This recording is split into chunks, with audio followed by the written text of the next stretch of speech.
హల్లెలూయా. ఇది నా వాక్యము.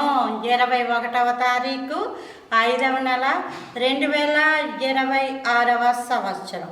మన దేవుడిస్తున్న చక్కటి మాట ఫిలిప్పీలకు రాసిన పత్రిక 4వ అధ్యాయం 19వ వచనం. కాగా దేవుడు తన ఐశ్వర్యము చొప్పున క్రీస్తు యేసునందు మహిమలో మీ ప్రతి అవసరమును తీర్చును. మన దేవుని దగ్గర ఐశ్వర్యం ఉంది. ఎప్పుడు కూడా ప్రభువారిని మనం సిలువను మోస్తున్నట్టు, ఆయన గెత్సెమనే తోటలో ప్రార్థిస్తున్నట్టు ఇలా చూస్తామే కానీ ధనం ఉన్నట్టు, డబ్బులు ఉన్నట్టు, బంగారాలు అలా వచ్చేస్తున్నట్టు మనం చూడం. ఎందుకంటే కేవలం బంగారము ధనమే కాదు, మన దేవునిలో శాంతి, సమాధానం, దీర్ఘశాంతము, ఆశా నిగ్రహము, ప్రేమ, దయ, జాలి, కరుణ, కనికరము కలిగిన గొప్ప దేవుడు. అంత గొప్ప దేవుడు, అందుకే అన్నీ ఉన్నాయి ప్రభు దగ్గర.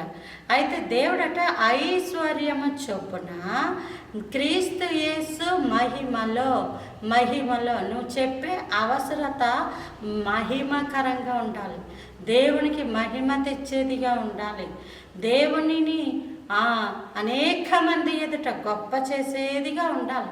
ఆ మహిమలో ప్రతి అవసరమును దేవుని చిత్తంలో అది అవసరమా కాదా? లోకంలో మనిషికి చాలా అవసరాలు ఉంటాయి, కానీ అన్ని అవసరాలు ప్రాముఖ్యమైనవి కాదు. తిండి, బట్ట, గూడు అవే ప్రాముఖ్యం. వాటికి మించినవి ఏవైనా ఇప్పుడు కాదు తర్వాత అన్నా అని చెప్పి చేయడానికి అవకాశం ఉంటుంది. అందుకే క్రీస్తు యేసు మహిమలో మీ ప్రతి అవసరమును దేవుడు తీరుస్తానని వాగ్దానం ఇచ్చాడు. మన దేవుడు ఐశ్వర్యవంతుడు.